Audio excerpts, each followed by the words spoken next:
Let's grow together. Let us please welcome once again for our message for today, Reverend Martin. In the late 1960s, there was a book that hit the market called Psycho-Cybernetics, and it was written by Dr. Maxwell Maltz, who was a member of Raymond Charles Barker's religious science congregation in New York City. And the whole thing was an interesting psychological approach to what we teach here. And among other things, Dr. Maxwell Maltz said that we humans are goal-striving mechanisms, and our lives are all about pursuing goals. And I think that's true. Our lives are governed every day, at least in part, by goals. Big goals, such as home improvement goals, financial goals, career goals, retirement goals, travel goals, and of course those small goals, such as going to the library, getting a haircut, or seeing the new Superman movie. And whether your goals are reached may be determined by many factors, but the least important variable is where you started. There's an old saying which has several variations. It's not where you start, it's where you finish. Or some say it's not where you start, it's where you end up. Of course, if you finish where you started, that's not so good. I saw a cartoon years ago. A couple of hobos were sitting on a park bench, and one said to the other, "I started with nothing, and I still have most of it." It's not where you're from, it's where you're at. And it's not where you start, but whether you start. And these are all ways of saying that the final outcome or destination is more important than the initial circumstances or starting point in life. Now, many people who start life with every advantage end up as failures, and many people who faced unbelievable hardships are among our greatest achievers. What made the difference? Well, that's what we'll be looking at this morning. In 2017, the Masters Track and Field Championships were held in Albuquerque. Now, I've performed in Albuquerque, and I can tell you that a little-known fact about that city is that the elevation is just about the same as Denver. The air is very thin. You can get fatigued quite easily. But that's where the 2017 Masters Track and Field Championships were held. And Dixon Hemphill, one of the contestants, competed in 5 events in 3 days. But it was one of those races that caught people's attention. Dixon Hemphill ran the 60-meter sprint in 18.5 seconds. 60 meters in 18.5 seconds. Here's the surprise. Dixon Hemphill was 92 years old. Hemphill had been a fixture in the Washington, D.C. area running community for over half a century. A former collegiate pole vaulter, high jumper, and discus thrower back in the 1940s, he took up racing at the age of 50 and competed in several distance and dash events as a member of the Potomac Valley Track Club. And a serious bicycle accident in 1999 nearly ended his running career. But Hemphill recovered from a collapsed lung, several broken ribs, and a fractured pelvis to resume racing. And even hip replacement surgery didn't slow him down or discourage him. He trained 3 times a week at George Mason University's track and had a personal coach to help him regain his expertise. And he maintained a healthy diet and did exercises for strength, balance, and flexibility in addition to his track workouts. A remarkable man by any standard. But here's surprise number 2. Dixon Hemphill did not win the race in Albuquerque. Orville Rogers did. He won by running the 60-meter sprint in 18 seconds, 1/2 second faster than Dixon Hemphill. Which brings us to surprise number 3. Orville Rogers was 99 years old. Now, this narrow loss to Rogers convinced Hemphill that he needed to beef up his training. He said, I just want to run faster than I'm running. I'm not doing long distance running, so I want to add at least 2 or 3 miles. Orville Rogers is doing more mileage than me in a week. That's not right. I should be doing more. I think it'll make a difference. Well, even though you may never have heard of Orville Rogers, he was famous in the world of masters running. He held 13 world records for runners in his age group and trained meticulously to ensure that he didn't lose his spot in the record books to young whippersnappers like 92-year-old Dixon Hemphill. At the age of 50, Orville had read Dr. Kenneth Cooper's book, Aerobics, which inspired him to start running. His workout routine included running 3 miles, followed by a 100-meter wind sprint. And he did this 3 times a week. And he competed in his first national track meet at the age of 90. He competed until he was 101 years old, and he made his transition into the next great adventure just 2 weeks shy of his 101st birthday. And like Dixon Hemphill, Orville Rogers credited diet and exercise for his success. No secrets there. What then was his winning edge? Well, there is one more thing, but you're going to have to wait a few minutes for that. In the meantime, the rest of us can hope that we're half as able and active as Rogers and Hemphill if we're fortunate enough to make it to their age. So, is there such a thing as a formula for success? A formula that gets you to the finish line effectively, regardless of where you started? Well, any formula has ingredients, and it's here that things get interesting. Let's take a look at effort. We've all been taught that in order to succeed, there's no substitute for hard work. But millions of people work hard with very little to show for it. After all, breaking up boulders with a sledgehammer is hard work, but after splitting boulders into rocks and busting rocks into smaller rocks and pounding smaller rocks into still smaller rocks, what do you have? Sore muscles and a pile of gravel. It's hard work, and you'd be smarter to buy gravel and be done with it. But the people who get on in life are the people who work with a purpose. People who analyze what's working and what's not working and how they can work smarter and better. And most of the great advances and inventions of history have been the result of people who decided there must be a better way, and they were determined to find it. And so we wonder, how much does talent count? And what about persistence? Thomas Edison famously said, many of life's failures are people who did not realize how close they were to success when they gave up. Now, Edison, of course, is just about as famous for his persistence as his invention, creativity. After all, he was the man who perfected the light bulb. And if effort is the bedrock of success, then what role does intelligence play? Well, many studies suggest that only about 25% or less of the differences in job performance from one to another is related to IQ. Other factors, such as persistence and creativity, are said to make up the other 75%.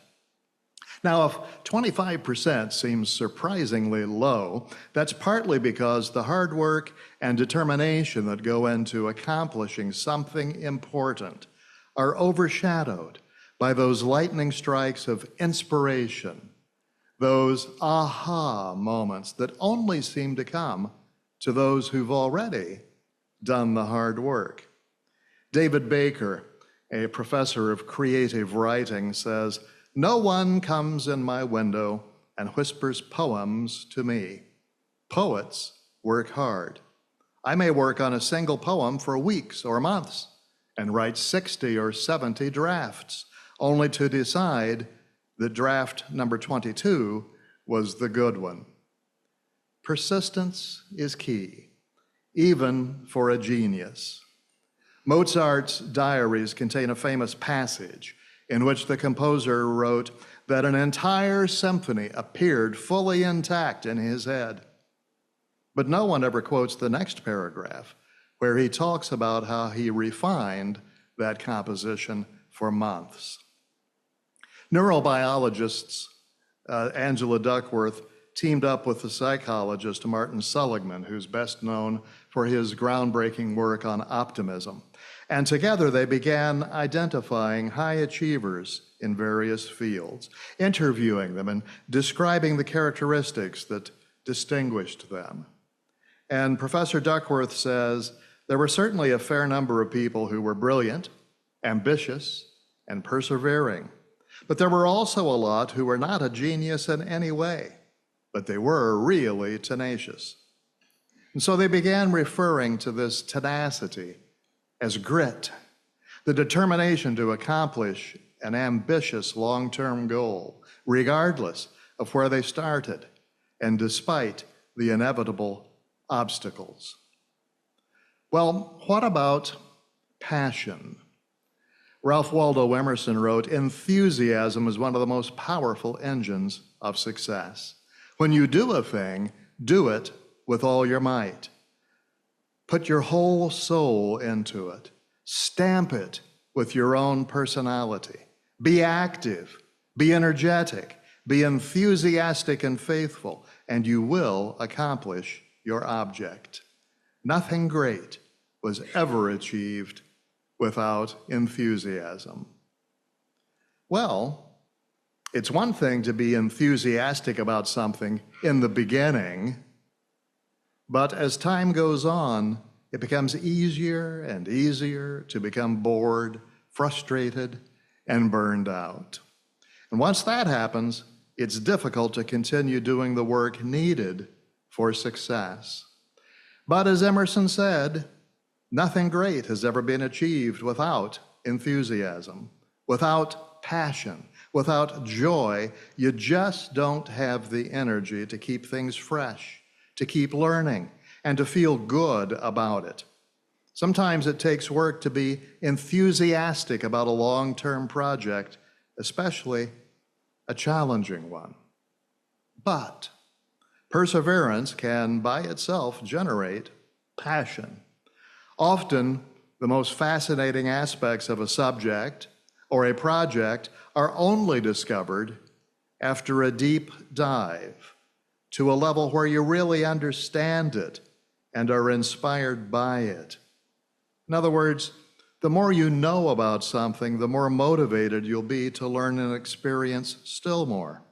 Whether it's an arts and crafts project, working in your flower beds, running a race, or maintaining your spiritual practices, total involvement in what you're doing lets loose giant waves of the creative power of now. If you can keep your eyes on what you love about your dream, you'll find enthusiasm even in the tough times, because enthusiasm is a choice, like most everything else in life. So don't sit around waiting for enthusiasm to jolt you into action. Act on your goals, and that activity will generate passion. And besides, what a wonderful thing it is to have the opportunity to do something you love every single day. And there's one more thing to this winning edge. In addition to self-discipline, optimism, the willingness to take risks, and try new things, the ability to feel the fear and still move forward. The faith to know that whatever we try, the universe is rooting for us. And of course, there are many axioms about success. Within every adversity is the seed of an equal and opposite benefit. Successful people continually learn. Unsuccessful people fly by the seat of their pants. Successful people listen first and never stop listening. Unsuccessful people talk too much. And so it goes. Looking at the elements of successful living, one more principle stands out, and we can call it the principle of a little more. That is, small differences in ability and effort can translate into enormous differences in results if we keep a little more as our watchword. If you're working on a dream project for 2 hours a day and you're not getting where you want to be, that doesn't necessarily mean that you suddenly start working 6 hours a day. You may not be able to make yourself do that. It could be that just an extra 20 or 30 minutes per day might be enough to make a big difference. Do you tend to quit working too soon? To give up too easily? Think just a little more. I saw an interview with a man who was recovering from a nearly fatal auto accident, and he was undergoing long, frustrating, and painful physical therapy to regain mobility, strength, and balance.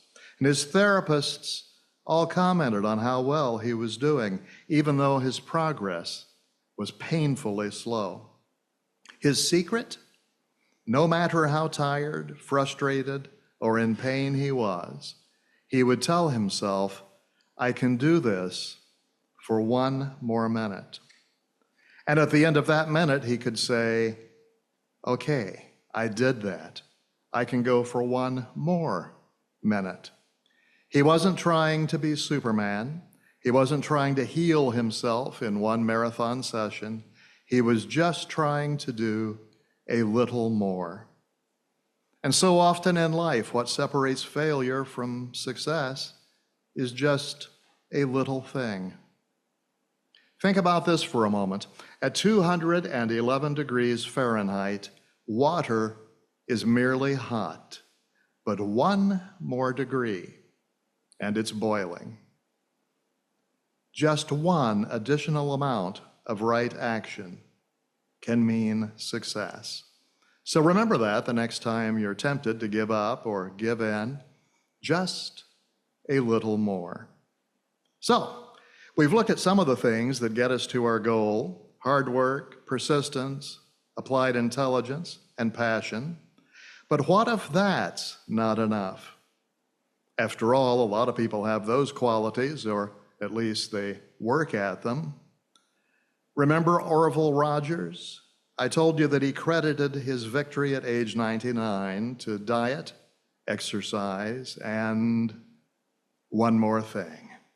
And here is that little something extra in his own words. I started years ago visualizing success in whatever race I participate in. And that's still my objective. I train hard, and I visualize crossing the finish line out in front. And I work at it pretty consistently. It's very rewarding to be able to accomplish what you set out to do.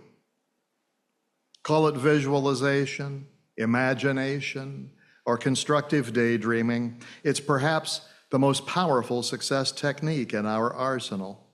We know that every great achievement begins in the mind, begins as an idea that did not exist before the moment it was conceived, an idea that, when pursued, led to all of the supporting ideas and resources necessary to turn that idea into reality. Couple more stories that illustrate the principle that it's not where you start, it's where you finished. She battled depression, financial difficulties, grieving over the death of her mother, and having to raise a child by herself while living on welfare. She found comfort in working on her writing while her little daughter slept. And once the first few chapters of her first book were finished, She sent the manuscript to publishers who rejected her right, left, and center. But finally, the Bloomsbury Publishing Company agreed to publish the book, but they warned her that she'd better get a day job because being a children's author doesn't pay enough to feed a family. But J.K. Rowling was the first author ever to become a billionaire. Her Harry Potter series has sold more than 500 million copies worldwide. And the movie versions of her book are raking in additional billions. And Rowling summed up her journey as follows: "You might never fail on the scale I did, but some failure in life is inevitable. It is impossible to live without failing at something, unless you live so cautiously that you might as well not have lived at all, in which case you fail by default." Another story. She was born to a single teenage mother who, for the first few years of her life, left her to be raised by her maternal grandmother. And she was eventually sent back to live with her mother when her grandmother fell ill. Extreme poverty and childhood sexual abuse prompted her to run away from home at the age of 13. And by the age of 14, she had had her first child, who died shortly thereafter. But things started turning around during her high school and college years. She started reading the news for a local radio station. And after she graduated college, she became a TV news anchor and then a host for the talk show People Are Talking. And it wasn't long before her own show, The Oprah Winfrey Show, took off. And here's what she had to say about her success journey: "I don't think of myself as a poor, deprived ghetto girl who made good. I think of myself as somebody who, from an early age, knew that I was responsible for myself and I had to make good." Henry Ford said, "You can have anything you can imagine yourself as having," which was just his way of paraphrasing Jesus, who said, "Believe that you have got it and you will have it." You have the capacity to create pictures, patterns, and plans in your mind. And life, being responsive, flows into experience for you based on those pictures, patterns, and plans. We all have the capacity for imagination, and we all use it, either consciously or unconsciously, to bring into our experience that which we imagine. The mental pictures which you create and accept for yourself are the patterns that you hand to life. Your imagination is the engineering part of your mind, drawing up blueprints that life follows when building your future. Our primary creative job is to imagine consciously, vividly, clearly, and distinctly. And having created a mental and spiritual prototype, to the degree that we stay clearly focused on it, to the degree that our faith is unwavering, the universe cannot fail to faithfully produce in form or experience that very thing. When you imagine yourself as a success, when you feel that you're a success, you must succeed, because life will automatically move you in that direction. It has no choice but to do this. It can't say no to you. It must go to work for you in exact correspondence to whatever it is you truly believe. Life is continually opening up new channels to prove to you that you can be whatever you believe yourself to be, and you can have whatever you believe you can have. It's what Emile Coué was getting at when he advocated the affirmation, "Every day, in every way, I am getting better and better and better." If that's our attitude, our belief, our feeling about whatever we wish to do. We cannot fail. We, in partnership with the universal mind, will figure out a way to do and have whatever we desire. It's up to us to use our imagination positively, creatively, and with purpose. It's up to us to live in the consciousness of already having what we desire. It's up to us to build up that feeling of success or health or happiness or whatever it is that we desire from life. It worked for Orville Rogers. He played the game of life for 101 years, and if there were a better way to approach life, you'd think he would have found it. By the way, Orville Rogers and Dixon Hemphill were friendly competitors. They always looked forward to competing with each other, and they motivated each other to train harder, to go faster, to do just a little more. The winning edge is not in what we look at, but what we see. Moses looked at people who were enslaved in Pharaoh's Egypt and saw them free and happy in their own land. Jesus looked at people who felt beholden to priests and oppressed by foreign occupiers and saw individuals who could experience the power of the divine in their own lives, experience it for themselves, within themselves. Henry Ford looked at automobiles, which were rich people's toys, and saw vehicles that could be afforded by everyone, including his own factory workers. Thomas Edison looked at and listened to the rhythms of life and saw a way to capture those moving sights and sounds forever. He looked at candles and saw a way to produce light without a flame. Sir Alexander Fleming looked at mold in a petri dish and saw life-saving penicillin.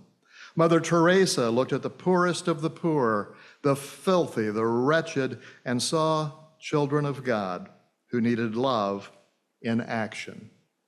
Our founder, Ernest Holmes, had virtually no formal education and certainly no seminary training, but he saw an eternal truth and figured out a way to use it. In every age, we've used imagination to move us forward. Sometimes we've missed and we paid the price for our own ignorance, but we learned from our failures and visualized something different the next time around. And every step of the way, the universal creative intelligence out of which we are all made did whatever was necessary to reveal to us what was needed to fulfill our vision. We're always identifying ourselves with something. We're always believing something to be true about ourselves. We're constantly saying we are sick or well, rich or poor. When we say, I'm unlucky, or I'm sick, or I am poor, we're giving the universal mind a definite plan of action, not realizing the damage we're doing to ourselves. The book of Psalms says, let the weak say, I am strong. Let the sick say, I am well. Did you catch the magic words there? I am. I am strong. I am well. I am loved. I am talented. I am deserving of every good thing that life has to offer. You can't see this, but in my notes, every time I write the words I am, I do it in all capital letters. Now, sometime this week, when you're feeling a little tired, or perhaps you're upset, go to a quiet place, get relaxed, and say this to yourself. Since I am an incarnation of perfect life, I can be, I can do, and I can have all that is normal and right for me to be, do, and have. I can experience what I should experience. My real self is the mighty power of the universe. I can do what is right for me to do. I can have what is right for me to have. I can be that which is right for me to be.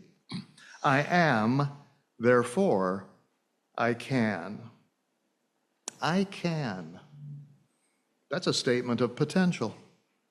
Now, having established a consciousness of infinite possibility, what I refer to as the I am consciousness, try saying it this way. Since I am an incarnation of perfect life, I am all that I am created to be, I am doing all that I am created to do, and I have all that I am created to have. I now experience all that I am created to experience. My real self is the mighty power of the universe. I am now doing what is right for me to do. I now have what is right for me to have. I am that which is right for me to be. I am. I am. I am. Knowing the truth about yourself, applying the truth you know to yourself, and beginning to express that truth in every action, you can change your whole outlook and experience. And when you do this, you'll be using the intelligence and power of the universal creative mind, which is all the intelligence and power there is. There is no power to oppose it. There's a song from a Broadway musical called Seesaw. Title of the song is It's Not Where You Start, It's Where You Finish. And the lyrics include these thoughts. It's not where you start, it's where you finish. It's not how you go, it's where you land. 100 to 1 shot, they called you a klutz, but you can outrun the favorite. All you need is the guts. Your final return will not diminish, and you can be the cream of the crop. It's not where you start, it's where you finish, and you're going to finish on top. I am, I am, I am. Be it, live it, do it, and so it is.